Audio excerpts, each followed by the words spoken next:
গুয়াহাটির উত্তর পূব দক্ষতা কেন্দ্রে আয়োজিত এক অনুষ্ঠানে আসাম সরকারের মুখ্যমন্ত্রী হিমন্ত বিশ্ব শর্মা আজ আনুষ্ঠানিকভাবে মুখ্যমন্ত্রীর global talent for foreign language initiative foreign language initiative প্রকল্পের উদ্বোধন করেন।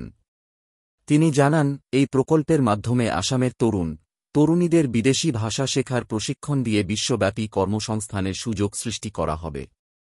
প্রথম পর্যায়ে ১৮০ জন যুবতী সাংস্কৃতিক প্রশিক্ষণ, কর্মসংস্থান এবং আর্থিক সহায়তার পাশাপাশি জাপানি ভাষার প্রশিক্ষণ লাভ করবেন। মুখ্যমন্ত্রী আশা প্রকাশ করেন যে এই উদ্যোগের ফলে ভারত-জাপান সহযোগিতা আরও দৃঢ় হবে এবং আসাম ও জাপানের মানুষের মধ্যে সম্পর্ক বৃদ্ধি পাবে। তিনি আরও বলেন যে এই প্রকল্পটি উত্তর পূব দক্ষতা কেন্দ্র নর্থ ইস্ট স্কিল সেন্টার এর মাধ্যমে পরিচালিত হবে এবং প্রশিক্ষণপ্রাপ্ত যুবতীরা জাপানের বিভিন্ন কর্মক্ষেত্রে চাকরির সুযোগ পাবে। সাংবাদিক সম্মেলনে মুখ্যমন্ত্রীর মন্তব্য। অনুষ্ঠান শেষে সাংবাদিকদের বিভিন্ন প্রশ্নের উত্তরে মুখ্যমন্ত্রী বলেন, দেশে অস্বাভাবিক হারে মুসলমান জনসংখ্যা বৃদ্ধি পাচ্ছে। তিনি উল্লেখ করেন যে আসাম রাজ্যে মুসলমান জনসংখ্যা ৩৮% বৃদ্ধি পেয়েছে এবং মাজুলি জেলায় এই বৃদ্ধি ১০০% পর্যন্ত পৌঁছেছে। তিনি জানান, আগামী আদমশুমারির পরিসংখ্যানে এই তথ্য স্পষ্টভাবে প্রকাশ পাবে। একই সঙ্গে জনজাতিকরণ সংক্রান্ত বিষয়ে মুখ্যমন্ত্রী জানান যে সরকার গত ৩ বছর ধরে নিরন্তরভাবে এই বিষয়ে কাজ করে চলেছে। এই সম্পর্কিত প্রতিবেদন ২৫ নভেম্বর অনুষ্ঠিতব্য আসাম বিধানসভা অধিবেশনে উপস্থাপন করা হবে বলে তিনি ঘোষণা করেন।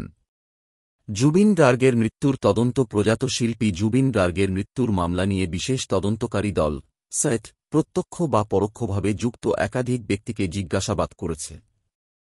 আজ সেট জুবিন গার্গের ভাই অরুণ গার্গের বয়ান রেকর্ড করেছে। মুখ্যমন্ত্রী জানান, এ মামলায় গ্রেপ্তার হওয়া ৭ জন অভিযুক্তের পুলিশ হেফাজতের মেয়াদ শীঘ্রই শেষ হবে। ১ অক্টোবর গ্রেপ্তার হওয়া শ্যামকানু মহন্ত ও সিদ্ধার্থ শর্মা বর্তমানে ১৪ দিনের পুলিশ হেফাজতে আছে। ৮ অক্টোবর গ্রেপ্তার হওয়া সন্দীপন গার্গের পুলিশি হেফাজতের মেয়াদ পরশুদিন শেষ হবে। ১০ অক্টোবর গ্রেপ্তার হওয়া জুবিন গার্গের দেহরক্ষী নন্দেশ্বর বরা ও পরেশ বৈশ্য ৫ দিনের পুলিশ হেফাজতে আছে, তাদের হেফাজতের মেয়াদও পরশুদিন শেষ হবে। ৩ অক্টোবর গ্রেপ্তার হওয়া শেখর জ্যোতি গোস্বামী ও অমৃতপ্রভা মহন্তের ১৪ দিনের হেফাজতের মেয়াদ ১৬ অক্টোবর শেষ হবে।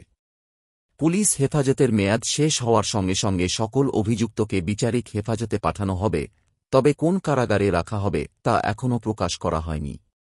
অন্যদিকে মুখ্যমন্ত্রী জানান যে জুবিন গার্গের মৃত্যুর সময় এতে উপস্থিত সিঙ্গাপুরে অবস্থানরত কয়েকজন প্রবাসী আসামিয়া ইতিমধ্যেই তদন্তে সহযোগিতা করতে আগ্রহ প্রকাশ করেছেন।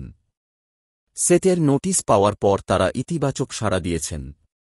তিনি আরও জানান, সিঙ্গাপুর পুলিশও জুবিন গার্গের মৃত্যুর ঘটনাকে অত্যন্ত গুরুত্ব সহকারে নিয়ে নিজস্বভাবে তদন্ত চালিয়ে যাচ্ছে। বরাক বার্তা আপডেট দেখার জন্য ধন্যবাদ। সর্বশেষ আপডেটের জন্য সাবস্ক্রাইব করুন এবং আমাদের সঙ্গে থাকুন। ধন্যবাদ।